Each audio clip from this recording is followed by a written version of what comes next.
نحمده ونصلي على رسوله الكريم اما بعد فاعوذ بالله من الشيطان الرجيم بسم الله الرحمن الرحيم رب اشرح لي صدري ويسر لي امري واحلل عقدة من لساني يفقهوا قولي۔ ناظرین، پروگرام اللہ کے خوبصورت نام کے ساتھ آپ کی خدمت میں حاضر ہیں۔ آج ہم انشاءاللہ اللہ سبحانہ وتعالی کے نام المجید پر بات کریں گے۔ المجید جو مجد والا ہے، بزرگی والا ہے، شان والا ہے، جو ہر طرح کے شرف و کرامت کا مالک ہے، ہمارا رب عظیم جو بلند صفات کا مالک ہے، جو ہر عیب اور ہر نقص سے پاک ہے۔ قرآن مجید میں اللہ سبحانہ وتعالی نے اپنی بزرگی کے بارے میں بہت سی آیات میں ذکر کیا ہے۔ سورۃ البروج میں آتا ہے ذو العرش المجید فعال لما یرید، کہ وہ عرش کا مالک ہے، بڑی شان والا ہے، جو چاہے کر ڈالنے والا ہے، اسے کوئی روکنے والا نہیں۔ پھر اسی طرح وہ ہر روز ایک نئی شان میں ہوتا ہے۔ فرمایا کل یوم ھو فی شأن، کہ ہر روز وہ ایک نئی شان میں ہے، یعنی اس کی بزرگی اور اس کی بڑائی اور اس کی عزت اور اس کی شان میں ہر روز اضافہ ہی ہوتا چلا جا رہا ہے، کمی نہیں۔ اللہ سبحانہ تعالیٰ کی یہ صفات جتنی بھی ہیں وہ سب اس کی شان میں اضافہ کرنے والی ہیں۔ اور پھر وہ عرش کا مالک ہے، ذو العرش المجید، اس کا عرش بھی بہت عزت والا ہے، کرامت والا ہے۔ اللہ سبحانہ تعالیٰ حقیقت میں، اصل میں بزرگی کا مالک ہے۔ اس کے علاوہ جتنے بھی مخلوقات میں سے کوئی بڑا بننا چاہتا ہے تو اس کی شان اور بزرگی جھوٹی ہے، وقتی ہے، کسی کو موت آ لیتی ہے، اور کوئی کسی حادثے کا شکار ہو جاتا ہے، اور کوئی کہیں مغلوب کر دیا جاتا ہے۔ لیکن اللہ سبحانہ وتعالی اتنا بلند ہے، اتنا عظیم الشان ہے کہ اس سے نہ موت آئے گی، نہ ہی اس کے اوپر کوئی اور غالب آ سکتا ہے، کوئی کسی بھی طرح اس کو کوئی نقصان پہنچا نہیں سکتا۔ اس لیے ہمیں اللہ سبحانہ وتعالی کی اس صفت پر غور کرنا چاہیے، اور قرآن و سنت میں دیکھنا چاہیے کہ اللہ تعالیٰ اپنے بارے میں اس حوالے سے کیا فرماتے ہیں۔ قرآن مجید میں اللہ سبحانہ وتعالی فرماتے ہیں سبحان رب السماوات والارض رب العرش عما یصفون، پاک ہے آسمانوں اور زمین کا رب، عرش کا رب ان سب باتوں سے جو یہ لوگ بیان کرتے ہیں۔ یعنی اللہ سبحانہ وتعالی کی شان میں شرک کر کے جو بھی کوئی گستاخی کرتے ہیں، اللہ سبحانہ وتعالی کو وہ شرک بھی کوئی نقصان نہیں دیتا، وہ ان تمام باتوں سے بہت بالا، اوپر، بلند ہے۔ پھر اسی طرح بندے اگر اللہ سبحانہ وتعالی کو دیکھ لیں تو پھر ان کا حال کیا ہو۔ اب بھی بہت سے لوگ جو اللہ سبحانہ وتعالی کی قدر پہچانتے ہیں، جو اس کی بڑائی اور بزرگی کو مانتے ہیں، جو کائنات کی نشانیوں پر غور کرتے ہوئے اس کی عظمت کو پہچانتے ہیں اور اس کے کلام میں غور کرتے ہوئے اس کی شان کو مانتے ہیں، ان کے دلوں میں اب بھی اس کی بہت عزت اور بہت عظمت ہے، اور وہ اس سے محبت کرتے ہیں، اور اسی بنا پر وہ اس کا ذکر کرتے ہیں، اس کی تسبیح بیان کرتے ہیں، اور اکیلے اکیلے بھی اور سب کے ساتھ جمع ہو کر بھی۔ اور ایسی مجلسوں میں فرشتے بھی حاضر ہوتے ہیں، جیسا کہ ایک حدیث میں آتا ہے رسول اللہ صلی اللہ علیہ وسلم نے فرمایا اللہ کے کچھ فرشتے ایسے ہیں جو راستوں میں پھرتے رہتے ہیں اور اللہ کا ذکر کرنے والوں کو تلاش کرتے رہتے ہیں، پھر جہاں وہ کچھ ایسے لوگوں کو پا لیتے ہیں جو اللہ کا ذکر کرتے ہوتے ہیں تو ایک دوسرے کو آواز دیتے ہیں کہ آؤ ہمارا مطلب حاصل ہو گیا، یعنی جنہیں ہم ڈھونڈ رہے تھے وہ یہاں بیٹھے ہیں۔ پھر وہ آسمانی دنیا تک اپنے پروں سے ان پر امڑتے رہتے ہیں، یعنی ان پر سایہ کیے رکھتے ہیں۔ پھر محفل مکمل ہونے پر اپنے رب کی طرف چلے جاتے ہیں، یعنی وہ فرشتے ان کا عمل لکھ کر رب کے پاس جاتے ہیں۔ پھر ان کا رب ان سے پوچھتا ہے، حالانکہ وہ خود اپنے بندوں کے متعلق خوب جانتا ہے کہ میرے بندے کیا کہتے تھے، وہ جواب دیتے ہیں کہ وہ تیری تسبیح پڑھتے تھے، تیری کبریائی بیان کرتے تھے، تیری حمد کرتے تھے، تیری بزرگی بیان کرتے تھے۔ پھر اللہ تعالیٰ پوچھتا ہے کیا انہوں نے مجھے دیکھا ہے؟ وہ جواب دیتے ہیں نہیں واللہ انہوں نے تجھے نہیں دیکھا۔ اس پر اللہ تعالیٰ فرماتا ہے پھر ان کا اس وقت کیا حال ہوتا جب وہ مجھے دیکھ لیتے۔ وہ جواب دیتے ہیں اگر وہ تیرا دیدار کر لیتے تو تیری عبادت اور بھی زیادہ کرتے، اور بھی شوق کے ساتھ زیادہ تیری بزرگی بیان کرتے، تیری تسبیح سب سے زیادہ کرتے، یعنی کسی اور کے ذکر سے زیادہ پھر وہ تیرا ذکر کرتے اگر وہ تیری شان سے واقف ہو جائے۔ حقیقت یہ ہے کہ دنیا میں کسی بھی قسم کا جو بھی شرک ہے وہ صرف اسی وجہ سے ہے کہ لوگوں نے رب کی عظمت کو نہیں پہچانا، اس کی بزرگی کو نہیں جانا، اسی لیے وہ انسانوں میں سے یا مخلوقات میں سے جس چیز سے بھی متاثر ہوتے ہیں، جس کو بھی بڑا سمجھتے ہیں، اس کے گن گانے لگتے ہیں۔ حقیقت یہ ہے کہ آسمان و زمین کی ہر چیز اللہ سبحانہ تعالیٰ کی بڑائی بیان کر رہی ہے، فرشتے ہوں یا جمادات ہوں یا نباتات ہوں، سب ہی اس کی بڑائی بیان کرتے ہیں۔ سورۃ الاسراء میں آتا ہے تسبح له السماوات السبع والارض ومن فيهن وان من شيء الا يسبح بحمده ولكن لا تفقهون تسبيحهم۔ ساتوں آسمان اور زمین اس کی تسبیح کرتے ہیں، اس کی بڑائی بیان کرتے ہیں، اور وہ بھی جو ان میں ہے، یعنی آسمان و زمین کے اندر جو بھی کوئی مخلوق ہے، اور کوئی بھی چیز نہیں مگر اس کی حمد کے ساتھ، اس کی تعریف کے ساتھ اس کی تسبیح بیان کر رہی ہے، لیکن تم ان کی تسبیح نہیں سمجھتے۔ بے شک وہ ہمیشہ سے بردبار نہایت بخشش فرمانے والا ہے۔ سورۃ النور میں اللہ تعالیٰ فرماتے ہیں الم تر ان اللہ یسبح له من فی السماوات والارض والطیر صافات کل قد علم صلاته وتسبیحه واللہ علیم بما یفعلون۔ کیا تم دیکھتے نہیں کہ آسمانوں اور زمین میں جو کچھ ہے اور فضا میں پر پھیلائے ہوئے پرندے بھی یہ سب اللہ ہی کی تسبیح کر رہے ہیں۔ ہر مخلوق کو اپنی نماز اور تسبیح کا طریقہ معلوم ہے، اور اللہ اسے خوب جاننے والا ہے جو وہ کرتے ہیں، لیکن ایک انسان وہی نہیں جانتا کہ اس کے رب کی شان کیا ہے، اور اس کی شان بیان کس طرح کرنی ہے، اور اس کا اظہار کیسے کرنا ہے۔ فرشتے بھی اللہ سبحانہ و تعالیٰ کی حمد و ثنا کرتے ہیں، اس کی بزرگی بیان کرتے ہیں۔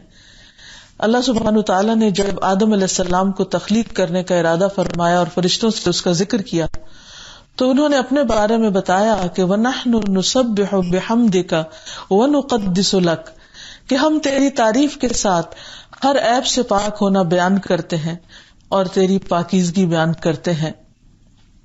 یہ فرشتے اپنے کاموں کے ساتھ ساتھ اللہ سبحانہ وتعالیٰ کی تسبیح بھی کرتے ہیں، اور خاص طور پر اس کام کے لیے انہوں نے اپنے آپ کو وقف بھی کر رکھا ہے، جیسا کہ رسول اللہ صلی اللہ علیہ وسلم نے فرمایا کیا جو کچھ میں سن رہا ہوں وہ تم سب سن رہے ہو؟ انہوں نے کہا کہ ہم تو کوئی چیز نہیں سن رہے۔ آپ نے فرمایا بے شک میں تو آسمان کے چرچرانے کی آواز سن رہا ہوں، اور اس کے چرچرانے پر ملامت بھی نہیں کیا جا سکتا، کیونکہ وہاں تو ایک بالشت کے بقدر بھی جگہ ایسی نہیں جہاں کوئی فرشتہ سجدہ یا قیام نہ کر رہا ہو۔ یعنی کس طرح فرشتے اللہ سبحانہ وتعالیٰ کی بزرگی کو سمجھتے ہیں، جانتے ہیں، اور کس شوق کے ساتھ اس کی تسبیح اور عبادت میں لگے ہوئے ہیں۔ حقیقت یہ ہے کہ اللہ کی ذات ہے ہی شان اور عظمت والی، اور وہ اپنی ذات کے اعتبار سے بھی بلند ہے اور اپنی صفات کے اعتبار سے بھی۔ جہاں تک اللہ سبحانہ وتعالیٰ کی ذات کی مجد کا تعلق ہے تو اس کے چہرے کی شان کے بارے میں آتا ہے، رسول اللہ صلی اللہ علیہ وسلم نے فرمایا اس کا حجاب نور ہے، اگر وہ اسے کھول دے یعنی اپنا حجاب کھول دے تو اس کے چہرے کی شعاعیں جہاں تک اس کی نگاہیں پہنچتی ہیں مخلوق کو جلا دے، یعنی کوئی اس کی تاب نہیں لا سکتا، وہ ایسی چمک اور ایسی روشنی ہے۔ نبی صلی اللہ علیہ وسلم نے فرمایا کہ 2 باغ ہوں گے جن دونوں کے برتن اور جو کچھ بھی ان دونوں میں ہے وہ چاندی کا ہوگا، اور 2 باغ ہوں گے جن دونوں کے برتن اور جو کچھ بھی ان دونوں میں ہے وہ سونے کا ہوگا، اور لوگوں کے درمیان اور اس امر کے درمیان کہ وہ لوگ اپنے رب کو جنت عدن میں دیکھیں سوائے کبریائی کی چادر کے کوئی چیز اس کے چہرے پر نہ ہوگی. یعنی اللہ سبحانہ تعالیٰ کی عظمت کا بیان ہے اس میں بھی، اور پھر اللہ سبحانہ تعالیٰ سے متعلق جو بھی چیز ہے وہ بھی شان والی ہے. جیسے ذو العرش المجید کا ذکر کیا گیا کہ وہ ذات عرش پر مستوی ہے اور اس کا عرش بھی بہت شان والا ہے. اس کے عرش کی مقدار کو کوئی نہیں جانتا سوائے اس کے کہ وہ کتنا بڑا ہے، کیسی شان والا ہے. ہاں ہمیں اتنا معلوم ہے کہ عرش تمام مخلوقات کی چھت ہے یا تمام مخلوقات سے اوپر ہے، بہت بلند ہے. آسمانوں کے بعد جنت کے 100 درجے ہیں اور ہر درجے کا درمیانی فاصلہ 100 سال کا ہے.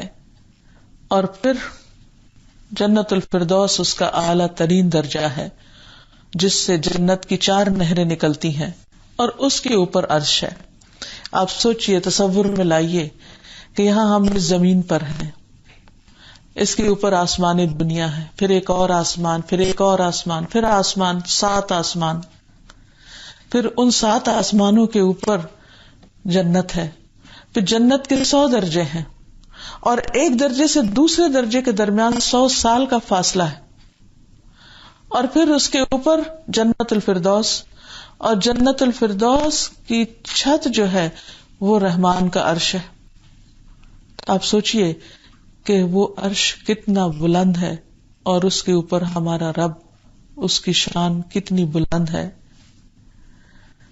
اور پھر 7ویں آسمان اور عرش کے درمیان 70,000 حجاب ہیں. مجاہد کہتے ہیں قرآن مجید کی آیت کے بارے میں وَقَرَّبْنَاهُ نَجِيًّا کہ 7ویں آسمان اور عرش کے درمیان 70,000 پردے ہیں. 7ویں آسمان اور عرش کے درمیان. اور اللہ تعالیٰ موسیٰ علیہ السلام کو قریب کرتے رہے یہاں تک کہ دونوں کے درمیان ایک پردہ رہ گیا. جب اس جگہ کو دیکھا اور لوح محفوظ پر لکھنے والے فرشتوں کے قلموں کی آواز سنی تو کہا رب ارنی انظر الیک، اے رب مجھے دکھا کہ میں تجھے دیکھ سکوں. لیکن اللہ سبحانہ وتعالیٰ نے فرمایا کہ ولکن انظر الی الجبل، تم تو مجھے دیکھ نہیں سکتے، پہاڑ کی طرف دیکھو. اگر وہ میری تجلی سے دیکھنا تو دور کی بات، صرف تجلی سے ٹھہرا اپنی جگہ تو تم مجھے دیکھ پاؤ گے. اور پہاڑ ریزہ ریزہ ہو گیا اور موسیٰ علیہ السلام اس پہاڑ کو دیکھ کر بے ہوش ہو گئے. تو حقیقت یہ ہے کہ اللہ سبحانہ وتعالیٰ کی بلندی اور بلند شان کے بارے میں ہماری عقل کام نہیں کرتی کہ وہ کتنا بڑا اور کتنی بڑی شان والا ہے. پھر اسی طرح 7ویں آسمان پر بیت المعمور بھی ہے. رسول اللہ صلی اللہ علیہ وسلم نے فرمایا 7ویں آسمان پر بیت المعمور ہے، اور فرمایا کہ مجھے بیت المعمور دکھایا گیا. میں نے جبریل علیہ السلام سے اس کے بارے میں پوچھا تو انہوں نے بتایا یہ بیت المعمور ہے، یعنی جیسے خانہ کعبہ ہے، بیت اللہ شریف ہے، اسی کے اوپر 7ویں آسمان پر. اس میں 70,000 فرشتے روزانہ نماز پڑھتے ہیں، اور ایک مرتبہ پڑھ کر جو اس سے نکل جاتا ہے پھر کبھی اس میں داخل نہیں ہوتا. دنیا میں تو اللہ کا گھر اور مسجد الحرام، اس میں لوگ بار بار نمازوں کی سعادت حاصل کرتے ہیں، لیکن بیت المعمور میں فرشتوں کو صرف ایک بار نماز پڑھنے کا چانس ملتا ہے. یعنی اتنی کثرت سے ہے، فرشتوں کی تعداد اتنی زیادہ ہے کہ ان کی باری ہی نہیں آتی کہ وہ وہاں نماز ادا کر سکیں، محض ایک بار. اور پھر وہ فرشتے جو عرش اٹھائے ہوئے ہیں وہ بھی اتنے بڑے ہیں کہ ایک فرشتے کے کان کی لو سے لے کر کندھے تک کا فاصلہ 700 سال کے برابر ہے. پھر اسی طرح حاملین عرش فرشتے اللہ سبحانہ وتعالیٰ کی ہر وقت تسبیح بیان کرتے رہتے ہیں. حسان بن عطیہ کہتے ہیں کہ حاملین عرش 8 ہیں، وہ ایک دوسرے کو اچھی اور نرم آواز کے ساتھ جواب دیتے ہیں، یعنی ان کے بولنے کا انداز بھی بہت اچھا ہے. ان میں سے 4 کہتے ہیں سبحانک و بحمدک علی حلمک بعد علمک، اس بات پر کہ تو سب کچھ جاننے کے بعد بہت حلم اور بردباری سے کام لیتا ہے. اور 4 کہتے ہیں سبحانک و بحمدک علی عفوک بعد قدرتک، ہم تیری پاکی بیان کرتے ہیں تیری حمد کے بعد کہ تو قادر ہونے کے باوجود درگزر سے کام لیتا ہے، یعنی ان کی اپنی مخصوص تسبیح ہے.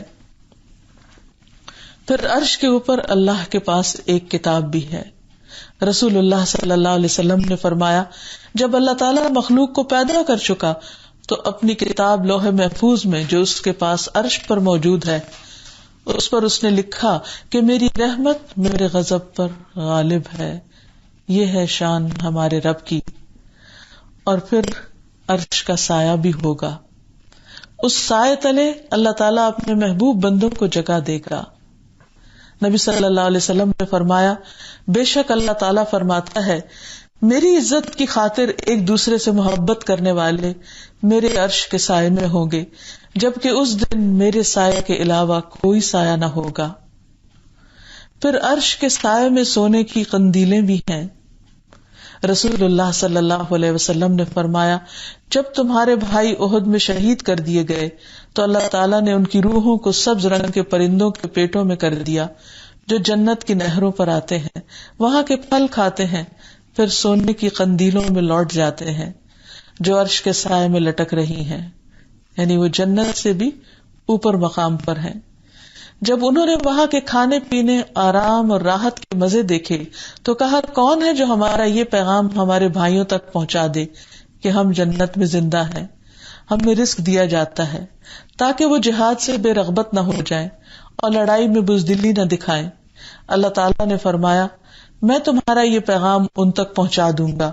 چنانچہ اللہ تعالیٰ نے یہ آیت نازل فرمائی وَلَا تَحْسَبَنَّ الَّذِينَ قُتِلُوا فِي سَبِيلِ اللَّهِ أَمْوَاتًا، وہ لوگ جو اللہ کی راہ میں قتل ہوئے ان کے بارے میں یہ خیال ہرگز نہ کیجیے کہ وہ مردہ ہیں، بلکہ وہ زندہ ہیں، اپنے رب کے پاس رزق دیے جاتے ہیں. پھر اسی طرح عرش کا ایک وزن بھی ہے. جویریہ رضی اللہ عنہا سے روایت ہے کہ نبی صلی اللہ علیہ وسلم صبح کے وقت نماز ادا کرنے کے بعد ان کے پاس سے چلے گئے. وہ اپنی جائے نماز پر ہی بیٹھی ہوئی تھی. پھر دن چڑھے آپ واپس تشریف لائے تو وہ اسی جگہ پر بیٹھی ہوئی تھی. آپ نے فرمایا جس وقت میں تمہارے پاس سے گیا ہوں کیا تم اس وقت سے اسی طرح بیٹھی ہو؟ انہوں نے کہا جی ہاں. نبی صلی اللہ علیہ وسلم نے فرمایا میں نے تمہارے بعد ایسے 4 کلمات 3 مرتبہ کہے ہیں کہ اگر تمہارے آج کے کہے ہوئے کلمات کو ان کے ساتھ وزن کیا جائے تو ان کلمات کا وزن زیادہ ہوگا. اور وہ کلمات ہیں سبحان اللہ و بحمدہ عدد خلقہ ورضا نفسہ وزنۃ عرشہ ومداد کلماتہ. اللہ کی تعریف اس کی پاکی ہے، اس کی مخلوق کی تعداد کے برابر، اس کی رضا کے برابر اور اس کے عرش کے وزن کے برابر اور اس کے کلمات کی سیاہی کے برابر. یعنی اتنی بڑی تسبیح، اتنی زیادہ تسبیح. تو سوچئے کہ اللہ سبحانہ و تعالیٰ کا عرش کتنا بڑا ہے، اور اللہ تعالیٰ نے اپنے حبیب محمد صلی اللہ علیہ وسلم کے ذریعے ہمیں اتنی خوبصورت تسبیح سکھا دی کہ جس کا کوئی نعم البدل نہیں ہو سکتا، کہ چند الفاظ کے ساتھ انسان اپنی زبان ہلاتا ہے اور کتنی بڑی بات کہہ جاتا ہے. پھر اسی طرح اللہ کے ایک نیک بندے سعد بن معاذ کی وفات پر عرش الہی نے حرکت کی تھی، آسمان کے دروازے کھولے گئے، عرش ہلنے لگا. پھر اسی طرح عرش کے پائے بھی ہیں. نبی صلی اللہ علیہ وسلم نے فرمایا قیامت کے دن لوگ سب بے ہوش ہو جائیں گے، پھر سب سے پہلے میں ہوش میں آؤں گا اور دیکھوں گا کہ موسیٰ عرش کے پایوں میں سے ایک پایا تھامے ہوئے ہیں. اب مجھے یہ معلوم نہیں کہ وہ مجھ سے پہلے ہوش میں آ گئے یا انہیں کوہ طور کی بے ہوشی کے بدلے میں بے ہوش نہیں کیا گیا، یعنی وہ پہلے سے یہاں موجود ہیں. پھر عرش کے پائے کے پاس آیت الکرسی رب کی پاکی بیان کرتی ہے. ابی ابن کعب رضی اللہ عنہ سے مروی ہے کہ نبی صلی اللہ علیہ وسلم نے ایک مرتبہ ان سے پوچھا کہ اللہ کی کتاب میں سب سے عظیم آیت کون سی ہے؟ انہوں نے کہا اللہ اور اس کے رسول ہی بہتر جانتے ہیں. نبی صلی اللہ علیہ وسلم نے یہ سوال کئی مرتبہ دہرایا تو ابی ابن کعب نے کہا آیت الکرسی. نبی صلی اللہ علیہ وسلم نے یہ سن کر فرمایا ابو المنذر تمہیں علم مبارک ہو. اس ذات کی قسم جس کے دست قدرت میں میری جان ہے، عرش کے پائے کے پاس یہ اللہ کی پاکیزگی بیان کرتی ہے. اس کی ایک زبان اور دو ہونٹ ہیں، یعنی اللہ کی بڑائی اور عظمت کا بیان ہے آیت الکرسی میں. پھر عرش کے ارد گرد تسبیحات کی گردش ہوتی ہے. کعب رضی اللہ عنہ کہتے ہیں کہ ایک اچھے کلام کی عرش کے آس پاس آواز ہے جیسے مکھیوں کی بھنبھناہٹ کی جو اپنے کہنے والے کا ذکر کرتا ہے. یعنی جو بندہ اللہ کی تسبیح بیان کرتا ہے تو وہ تسبیح عرش کے پاس اس بندے کا ذکر کرتی ہے. نعمان بن بشیر کہتے ہیں سبحان اللہ، الحمد للہ اور لا الہ الا اللہ یہ عرش کے ارد گرد چکر لگاتے ہیں اور ان کی آواز شہد کی مکھیوں کی بھنبھناہٹ کی طرح نکلتی ہے. وہ تسبیحات پڑھنے والے کا ذکر کرتی ہیں. کیا تم میں سے کوئی یہ نہیں چاہتا کہ اس کے لیے ہمیشہ رحمان کے پاس وہ چیز ہو جس کے ساتھ اس کا ذکر کیا جائے، یعنی وہ عرش کے پاس تمہارا ذکر کرتی رہے. پھر اسی طرح عرش کے دائیں جانب والے فرشتے کی ایک پکار بھی ہے، اور وہ پکار کیا ہے؟ وہ فرشتہ کہتا ہے کہ اے اللہ خرچ کرنے والے کو اس کا بدلہ عطا فرما، اور اے اللہ روک لینے والے کا مال جلد ہلاک کر دے. پھر عرش کے نیچے خزانہ بھی ہے. ابو ذر رضی اللہ عنہ سے مروی ہے کہ رسول اللہ صلی اللہ علیہ وسلم نے فرمایا سورۃ البقرہ کی آخری 2 آیتیں مجھے عرش کے نیچے ایک خزانے سے دی گئی ہیں جو مجھ سے پہلے کسی نبی کو نہیں دی گئی. آمن الرسول بما انزل الیہ من ربہ والمؤمنون سے آخر تک. پھر اسی طرح لا حول ولا قوۃ الا باللہ یہ بھی عرش کے نیچے خزانوں میں سے ایک خزانے سے عنایت کیا گیا. پھر عرش کے نیچے سورج کا مقام بھی ہے جہاں وہ رب کے حضور سجدہ کرتا ہے اور دوبارہ نکلنے کی اجازت لیتا ہے. قیامت کے دن نبی صلی اللہ علیہ وسلم بھی عرش کے نیچے سجدے میں پڑھ کر اللہ سبحانہ وتعالی سے شفاعت کریں گے اور آپ کی شفاعت قبول کی جائے گی. پھر اسی طرح سور پھونکنے والا فرشتہ وہ عرش پر ہر وقت نظریں جمائے ہوئے ہے. آپ نے فرمایا سور پھونکنے والے فرشتے کو جب سے یہ ذمہ داری دی گئی ہے تب سے تیار حالت میں اپنی آنکھیں عرش کی طرف لگائے ہوئے ہے، اس بات سے ڈرتے ہوئے کہ کہیں حکم ملنے سے پیشتر اس کی نگاہ ادھر ادھر نہ ہو جائے، یعنی ایک لمحے بھر کے لیے بھی میں اپنی ڈیوٹی سے غافل نہ ہوں. اس کی آنکھیں 2 روشن ستارے ہیں اور وہ مسلسل دیکھ رہا ہے عرش کی طرف کہ کب حکم ملتا ہے اور کب دنیا کو ختم کر دیا جائے. پھر اسی طرح اس کی کرسی بھی عظیم الشان ہے. وسع کرسیہ السماوات والارض. پھر اس کی کرسی کی آواز بھی ہے، وہ چرچراتی بھی ہے. پھر کرسی کا سائز اتنا بڑا ہے کہ 7 آسمان اور زمینیں اس کے سامنے صحرا میں پڑی ہوئی ایک مندری کی طرح ہیں. پھر قیامت کے دن اللہ تعالیٰ کی کرسی رکھی جائے گی. اللہ تعالیٰ شان سے کرسی پر نزول فرمائے گا. جنت عدن میں بھی جہاں اللہ تعالیٰ سے لوگ ملاقات کریں گے، اس کا دیدار کریں گے، وہاں بھی اللہ سبحانہ وتعالیٰ کے لیے کرسی کو نصب کیا جائے گا. پھر اللہ سبحانہ وتعالیٰ کا کلام بھی بڑی شان والا ہے. قرآن مجید میں اللہ تعالیٰ نے اس کی قسم کھائی ہے، فرمایا قاف والقرآن المجید. قاف قسم ہے قرآن مجید کی، اس قرآن کی جو بڑی شان والا ہے. اور کلام بھی کس کا ہے؟ اللہ رب العزت کا. تو اللہ سبحانہ وتعالیٰ نے اس کی بزرگی اور اس کی شان و شوکت کی قسم کھائی کہ یہ کتاب بڑی بلند شان والی ہے اور یہ لوح محفوظ میں درج ہے. بل هو قرآن مجید فی لوح محفوظ. یہ قرآن مجید لوح محفوظ میں ہے، کوئی اس میں کچھ بھی تبدیلی نہیں کر سکتا، کوئی اس کی شان میں کمی نہیں کر سکتا. پھر اس کلام کی شان جو ہے ابن عباس کہتے ہیں کہ جب وحی نازل ہوتی ہے تو فرشتے ایسے آوازیں سنتے ہیں جیسے لوہے کی آواز ہو. پھر اسی طرح اللہ رب العزت کی بادشاہت زمین و آسمان پہ چھائی ہوئی ہے. ان اللہ یمسک السماوات والارض ان تزولا ولئن زالتا ان امسکہما من احد من بعدہ انہ کان حلیما غفورا. اللہ ہی یقیناً آسمان و زمین کو تھامے ہوئے، یعنی اس کا عرش ہو یا اس کے ساری کریشن سب اس کے قبضہ قدرت میں ہے کہ کہیں سرک نہ جائیں. اگر وہ سرک جائیں تو اس کے بعد کوئی بھی انہیں اپنی جگہ پر برقرار نہیں رکھ سکتا.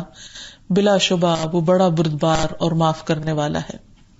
تو حقیقت یہ ہے کہ اللہ سبحانہ وتعالی عظیم الشان ہے. اس کی ذات، اس کا چہرہ مبارک، اس کا عرش، اس کا کلام، اس کی کرسی، ہر چیز عظیم الشان ہے. لیس کمثلہ شیء، اس جیسی کوئی چیز ہے ہی نہیں. اس لیے ہم سب کو بھی اس کی عظمت کو پہچاننا چاہیے. جب بندے کے دل میں اللہ سبحانہ وتعالیٰ کی شان اور عظمت کا احساس راسخ ہو جاتا ہے، پیوست ہو جاتا ہے، تو پھر اس کی زندگی کسی غافل انسان جیسی نہیں رہتی.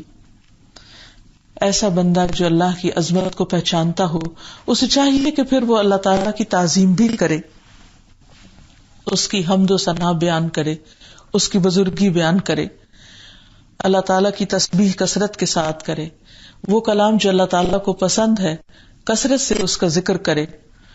اور جیسے ہم نماز کے شروع میں ہی کہتے ہیں دعا استفتاح میں، سبحانک اللہم وبحمدک وتبارک اسمک وتعالی جدک وتعالی جدک. تیری شان بہت بلند ہے. لیکن عموماً چونکہ ہم نماز کا مطلب نہیں جانتے، اس لیے بغیر سوچے سمجھے اس کو پڑھ جاتے ہیں، یہ کہہ جاتے ہیں. پھر اسی طرح یہ ہے کہ جب اللہ تعالیٰ کی بزرگی بیان کی جاتی ہے تو اس کے بعد جو دعائیں مانگی جاتی ہیں وہ بھی قبول ہوتی ہیں. فضالہ بن عبید کہتے ہیں کہ رسول اللہ صلی اللہ علیہ وسلم نے ایک آدمی کو نماز میں دعا کرتے سنا جس نے نہ اللہ کی بزرگی بیان کی نہ نبی صلی اللہ علیہ وسلم پر درود پڑھا. تو آپ نے فرمایا، اے نمازی تو نے جلدی کی. پھر رسول اللہ صلی اللہ علیہ وسلم نے لوگوں کو دعا کا طریقہ سکھایا. پھر آپ نے ایک آدمی کو دعا کرتے ہوئے سنا، اس نے پہلے اللہ کی بزرگی بیان کی، اللہ کی تسبیح کی، حمد بیان کی، پھر نبی صلی اللہ علیہ وسلم پر درود بھیجا. رسول اللہ صلی اللہ علیہ وسلم نے فرمایا، اب تو دعا کرنا قبول ہوگی اور مانگ تجھے دیا جائے گا. تو اس سے یہ پتہ چلتا ہے کہ جب ایک انسان اللہ کی بزرگی بیان کرتا ہے، اللہ کی شان بلند کرتا ہے، یعنی اللہ کی بلند شان کا ذکر کرتا ہے، تو ایسے شخص کی دعائیں بھی قبول ہوتی ہیں. پھر اسی طرح انسان کو چاہیے کہ وہ اللہ سبحانہ وتعالیٰ کے حضور 5 وقت جھکنے میں سستی نہ کرے، کیونکہ یہ بھی اس کی بڑائی اور بزرگی بیان کرنے کا ایک ذریعہ ہے. پھر اللہ تعالیٰ کے کلام کی تعظیم کرے، کیونکہ جو بندہ اللہ کی عظمت کو پہچان جاتا ہے پھر وہ اللہ تعالیٰ کے بارے میں، اللہ تعالیٰ کے احکامات کے بارے میں اور جاننا چاہتا ہے. اور قرآن مجید سے بڑھ کر اور کون سی جگہ ہوگی، کون سی معلومات ہوگی کہ جس سے انسان اپنے رب کی معرفت حاصل کر سکے. تو جو شخص اللہ سبحانہ وتعالیٰ کے کلام کے ساتھ تعلق رکھتا ہے، اللہ سبحانہ وتعالیٰ اس کو بھی عزت اور بزرگی عطا فرماتے ہیں. حدیث میں آتا ہے، رسول اللہ صلی اللہ علیہ وسلم نے فرمایا، جو آدمی قرآن میں ماہر ہو وہ ان فرشتوں کے ساتھ ہے جو معزز اور بزرگی والے ہیں. اسی لیے جو لوگ قرآن سیکھیں اور سکھائیں انہیں بہترین لوگ قرار دیا گیا. خیرکم من تعلم القرآن وعلمہ.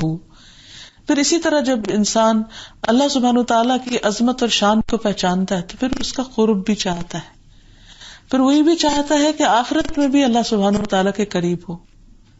اللہ کی ایک عظیم بندی جس کو دنیا میں اللہ کی خاطر بہت ستایا گیا، اس نے اپنے لیے جنت مانگی تو کیسی مانگی.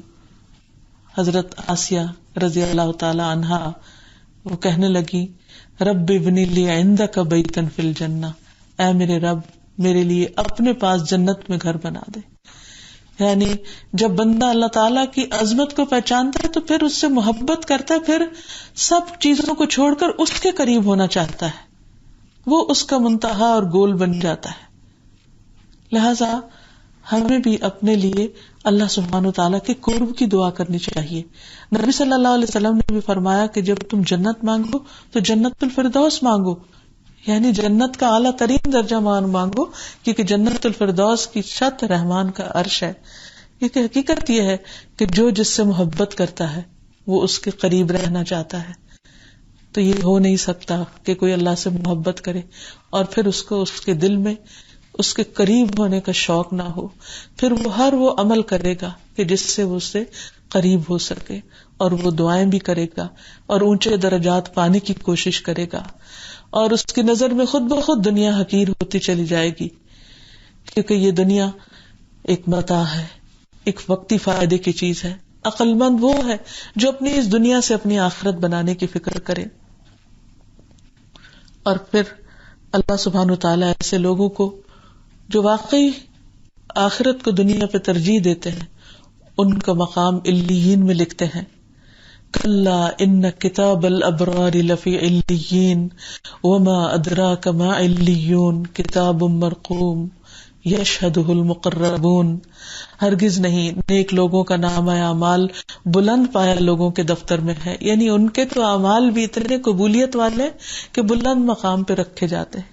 اور آپ کیا جانے کہ بلند پایا لوگوں کا دفتر کیا ہے؟ وہ ایک کتاب ہے لکھی ہوئی جس کے پاس مقرب فرشتے حاضر رہتے ہیں، وہ دیکھتے رہتے ہیں، وہ بھی دیکھ دیکھ کر خوش ہوتے رہتے ہیں کہ یہ بندے خالصتاً اپنے رب کے لیے کیسی کیسی قربانیاں کرتے ہیں اور کیسی کیسی چھپی ہوئی نیکیاں کرتے ہیں، اور وہ جنت الفردوس پانے کے لیے محنت کرتے ہیں. کیونکہ ان الذین آمنوا وعملوا الصالحات کانت لهم جنات الفردوس نزلا خالدین فیہا لا یبغون عنہا حولا. البتہ جو لوگ ایمان لائے اور نیک عمل کرتے رہے ان کی مہمانی فردوس کے باغات سے ہوگی جن میں وہ ہمیشہ رہیں گے، اور ان سے کہیں اور منتقل ہونا پسند نہ کریں گے، کیونکہ اس کے اوپر رحمان کا عرش ہے، وہ کہیں دور جانا کیوں پسند کریں. اور پھر جنت الفردوس ویسے بھی سب سے بلند اور خوبصورت جنت ہے. اس کے درختوں کے بارے میں آتا ہے کہ اس میں ایک درخت ہوگا جسے طوبا کہا جاتا ہے. دنیا کا کوئی درخت اس کے مشابہ نہیں، یعنی اتنا خوبصورت اور اتنا حسین ہوگا. اور پھر انسان ایسے اعمال سے بھی بچنے کی کوشش کرتا ہے جو جنت سے محروم کرنے والے ہوں. انس بن مالک کہتے ہیں رسول اللہ صلی اللہ علیہ وسلم نے فرمایا، عادی شرابی، والدین کا نافرمان اور دے کے احسان جتانے والا مقدس اور پاک جگہ جنت الفردوس میں داخل نہ ہوں گے. یعنی جس سے جنت الفردوس کا شوق ہو اسے ان گناہوں سے دور رہنا چاہیے. اور پھر خوب اللہ تعالیٰ سے اس نام کے ساتھ دعائیں بھی کرنی چاہیے. اس میں سب سے بہترین تو درود شریف ہے جس میں ہم اللہ تعالیٰ کی صفت کا ذکر کرتے ہیں. اللہم صلی علی محمد وازواجہ وذریتہ کما صلیت علی ابراہیم وبارک علی محمد وازواجہ وذریتہ کما بارکت علی آل ابراہیم انک حمید مجید. پھر وہ درود شریف بھی جو ہم نماز میں پڑھتے ہیں. اور پھر نماز کی دعا استفتاح میں بھی اللہ تعالیٰ کی صفت کا ذکر کرتے ہیں. پھر سورۃ فاتحہ میں بھی اللہ تعالیٰ کی بزرگی کا ذکر آتا ہے. ابو ہریرہ سے روایت ہے نبی صلی اللہ علیہ وسلم نے فرمایا، جس نے نماز ادا کی اور اس میں ام القرآن نہ پڑھی یعنی سورۃ فاتحہ نہ پڑھی تو اس کی نماز ناقص ہے. آپ نے 3 مرتبہ یہی فرمایا کہ وہ ناتمام ہے. ابو ہریرہ سے کہا گیا کہ ہم بعض اوقات امام کے پیچھے ہوتے ہیں تو آپ نے فرمایا فاتحہ کو دل میں پڑھو، کیونکہ میں نے رسول اللہ صلی اللہ علیہ وسلم سے سنا آپ فرماتے تھے کہ اللہ تعالیٰ فرماتے ہیں نماز یعنی سورۃ فاتحہ میرے اور میرے بندے کے درمیان 2 حصوں میں تقسیم کر دی گئی ہے، اور میرے بندے کے لیے وہ ہے جو وہ مانگے. جب بندہ الحمدللہ رب العالمین کہتا ہے تو اللہ تعالیٰ فرماتے ہیں میرے بندے نے میری حمد بیان کی. جب وہ الرحمن الرحیم کہتا ہے تو اللہ تعالیٰ فرماتے ہیں میرے بندے نے میری تعریف کی. جب وہ مالک یوم الدین کہتا ہے تو اللہ تعالیٰ فرماتا ہے مجدنی عبدی، میرے بندے نے میری بزرگی بیان کی، تمجید بیان کی. اور ایک بار فرماتا ہے میرے بندے نے اپنے سب کام میرے سپرد کر دیے. اور جب وہ ایاک نعبد و ایاک نستعین کہتا ہے تو اللہ تعالیٰ فرماتا ہے کہ یہ میرے اور میرے بندے کے درمیان ہے اور بندے کے لیے وہ ہے جو اس نے مانگا ہے. اور جب وہ اہدنا الصراط المستقیم صراط الذین انعمت علیہم غیر المغضوب علیہم ولا الضالین کہتا ہے تو اللہ تعالیٰ فرماتا ہے یہ میرے بندے کے لیے ہے اور میرے بندے کے لیے وہ ہے جو اس نے مانگا.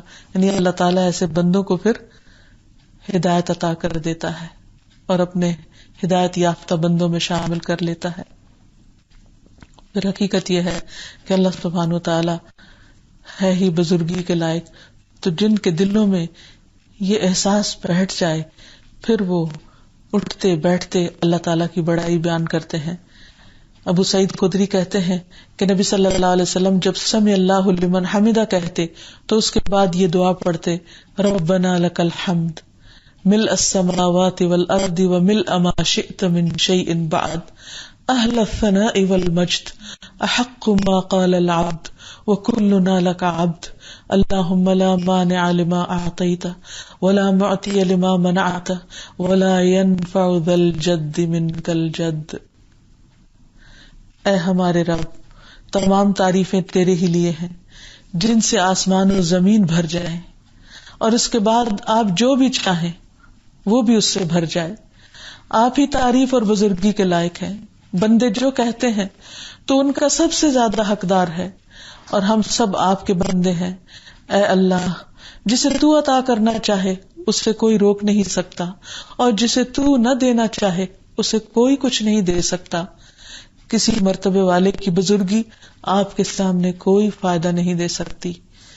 تو بہرحال جس بندے کے اندر اللہ تعالیٰ کی بزرگی کا احساس ہوتا ہے پھر وہ حقیقی معنوں میں اللہ تعالیٰ کی عبادت کا شوق رکھتا ہے.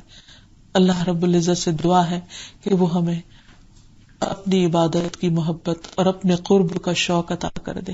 وآخر دعوانا ان الحمد للہ رب العالمین. سبحانک اللہم و بحمدک اشہد ان لا الہ الا انت استغفرک و اتوب الیک.